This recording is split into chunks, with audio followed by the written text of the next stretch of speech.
We're here today to re-engage ourselves in our sustainability commitment. It is Earth Day in Washington, D.C., a milestone. The last time we got together was in September of 2009. Since that time, we've hosted the Dairy Power Summit, the Worldwide Food Expo. We hosted a sustainability pavilion that was completely made out of manure, a pooth.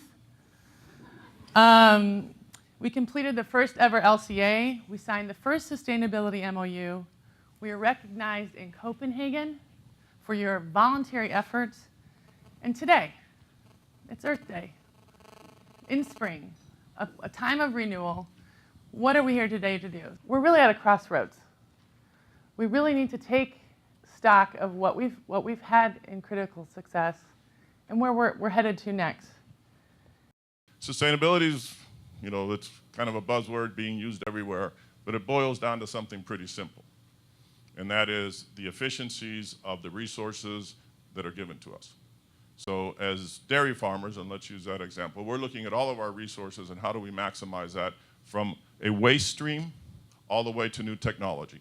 And how do we bring that together to create sustainability? But more importantly, sustainability has to have a business value to it. If it does not have a business value to it, it's not going to happen. And I want to ask everyone to stop for a second, especially USDA. Stop and please listen to us.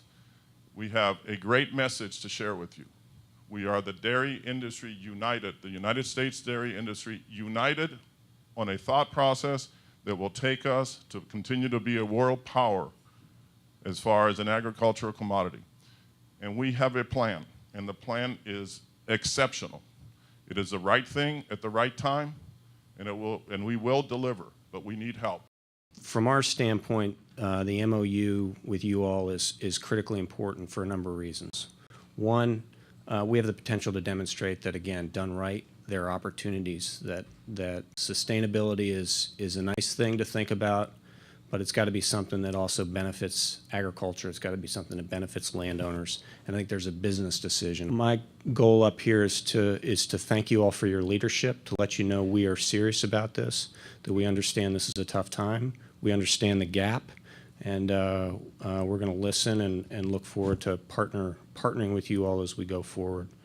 Probably the big issue for today is energy audits.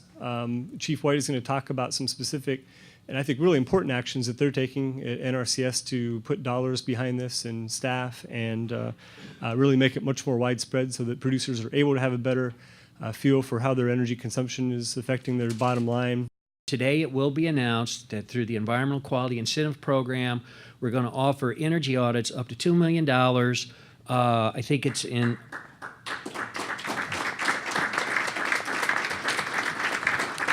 in 29 states across the country. Now this is phase one. This is just the audit. We think it'll be enough to do about 1,000 of them. Why is a conservation organization partnering with industry? Why are we working with companies? What does it have to do with actual wildlife, with polar bears? And what we found by doing analysis and looking at different sort of drivers is that agriculture can have an impact on the species and on the places that we're trying to protect. But what we also know is that when it's done correctly, when farming is done in a way where it is in a symbiotic relationship with the environment, that it can have great benefits for both the environment and for society.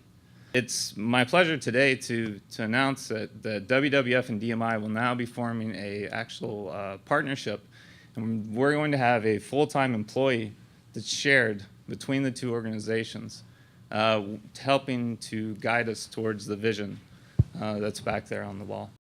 We need you to succeed, and I can say from academia, we work closely with you at Global Compact and others, your approach to this is the best. Other industries, and there are some doing good work, it's very kind of ad hoc here and there. You have a strategic approach that, if you can implement this, and change is hard. The first year what you did was just amazing, it's mind-blowing. From an academic perspective and corporate perspective, people outside are just looking at what you're doing and really hoping you can succeed. On my farm, we have a nutritionist that helps us to balance our rations, feed our cows, and to educate us as to new and different ways of trying to get more milk out of less pounds of feed. I see that there's a tremendous opportunity for us in 5 years of gaining energy and reducing our consumption of raw materials.